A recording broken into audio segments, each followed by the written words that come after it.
एक समय की बात है। एक गांव में कुशल परिवार रहता था। उस परिवार में सुधा जी नाम की एक वृद्ध महिला रहती थी। सुधा जी की दो बेटी और बहुएं थी जो उनके साथ ही रहती थी। बड़े बेटे अशोक की पत्नी नम्रता संस्कारी और सर्वगुण संपन्न थी। वहीं छोटे बेटे की पत्नी अनाया चालाक और बहुत तेज तर्रार थी। एक बार की बात है, सुधा जी और नम्रता मिलकर बहुत सारे लड्डू बनाकर रसोई में रख देते हैं। सुधा जी, बहू मैं मिश्रा जी के यहाँ कुछ काम से जा रही हूँ, तुम लड्डू को थोड़ी देर बाद डब्बे में रख देना।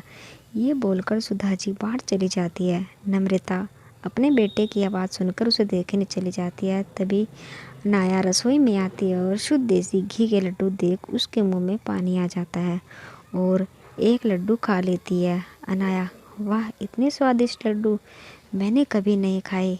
एक काम करती हूँ, सारे लड्डू डिब्बे में रख लेती हूँ और एक प्लेट में ही छोड़ दूँगी, जिससे किसी को मुझ पर शक भी नहीं होगा और आराम से खा पाऊँगी। वह लड्डू की प्लेट उठाकर एक डिब्बे में भरकर चुपके से अपने कमरे में ले जाती है और प्लेट में एक लड्डू वहीं छोड़ देती है। अपने कमरे में जाकर अनाया पेट भर लड्डू खाती है। पेट भर जाने पर लड्डू के डिब्बे को छुपा देती है। नम्रता अपने बेटे कार्तिक को बुला सुला रही थी, तभी सुधा जी घर आ जाती है। सुधा जी, नम्रता, अरे ओ नम्रता। नम्रता सास की आवाज़ सुनकर भागी हुई आती है। नम्रता, जी माँ जी, बुलाया आपने?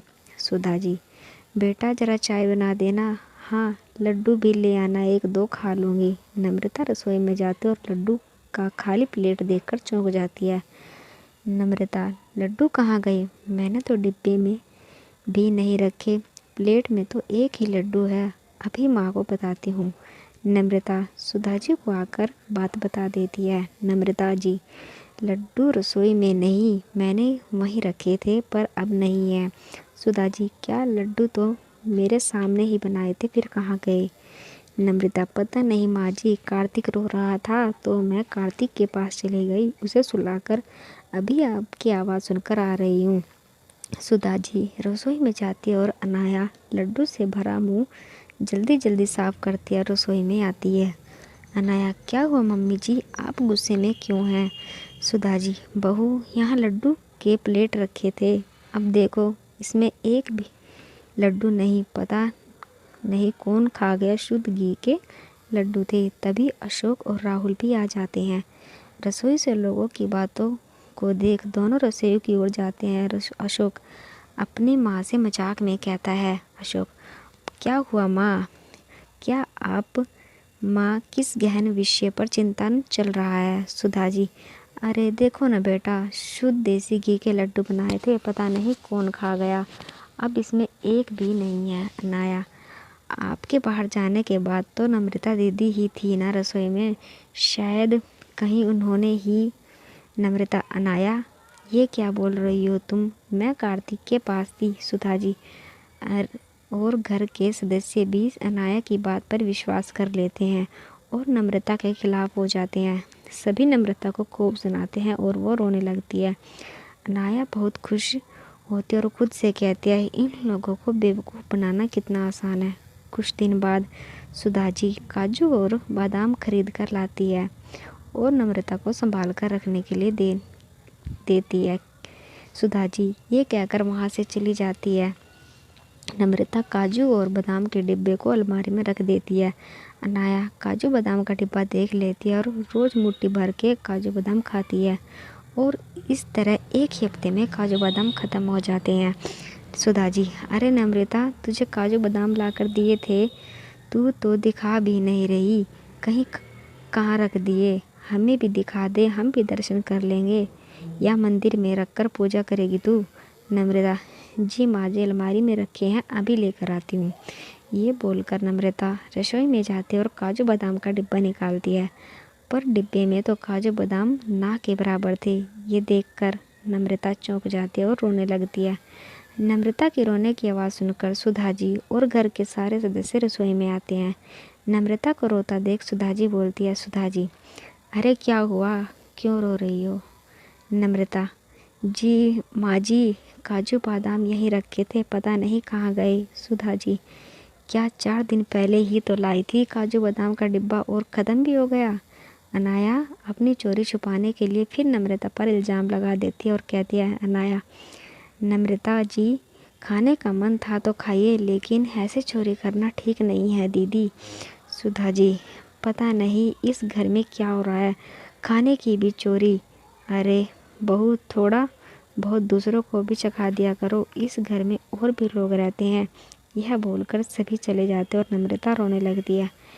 कुछ दिन बाद अनाया की दोस्त रिया का फ़ोन आता है। रिया, हेलो अनाया, कैसी हो।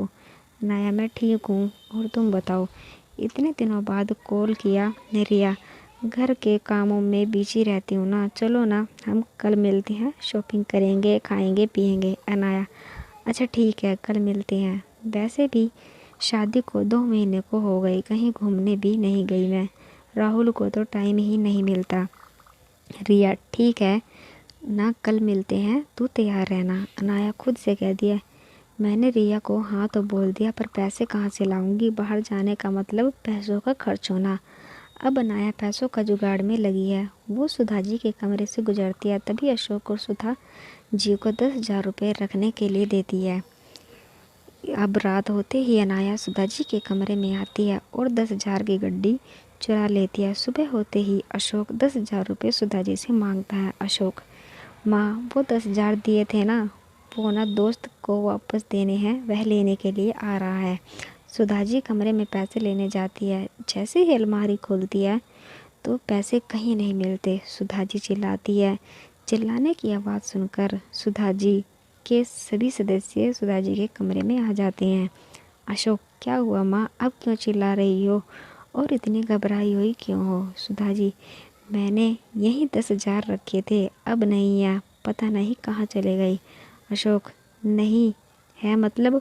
माँ, वो पैसे मेरे दोस्त के थे और वो आने वाला है, मैं कहाँ से ला कर दूँगा उसे। सुधा जी, कहीं ये काम बाहर के किसी आदमी का तो नहीं, लेकिन हमारे घर में तो कोई आता भी नहीं है। अशोक, हाँ माँ, आप सही कह रही है, अब मैं पुलिस को ही बुलाता हूँ। सुधा जी, हाँ यही ठीक रहेगा, हमारे घर में कुछ न कुछ चोरी हो रहा है, अब ये पैसे भी चले गए।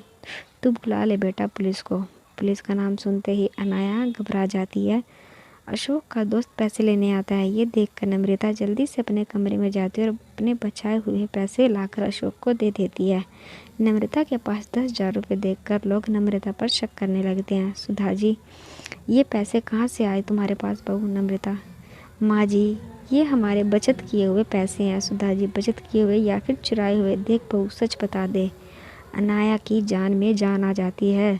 वो भी हम नम्रता को कहने लगती है। नम्रता, अनाया, नम्रता दी, अब इसकी भी चोरी की हद हो गई, अपने ही घर में चोरी। दीदी, आपको ये बातें शोभा नहीं देती। तभी पुलिस आ जाती है। पुलिस को देख अनाया घबरा जाती है। पुलिस नम्रता से पूछताछ करती है और नम्रता बेगुनाह साबित होती है। फिर पुलिस जब घर में एक एक कमरे की तलाशी लेती है, अनाया पूरी तरह से घबरा जाती है, क्योंकि अब पुलिस अनाया के कमरे की तलाशी ले रही है। पुलिस को नोट की गड्डी अलमारी में कपड़ों के नीचे रखी मिल जाती है, साथ में काजू बादाम का डिब्बा और 1-2 लड्डू भी। सब चौंक जाते हैं। अनाया फूट फूट कर रोने लगती है। अनाया, माफ़ कर दीजिए, मुझसे गलती हो गई, माफ़ कर दीजिए।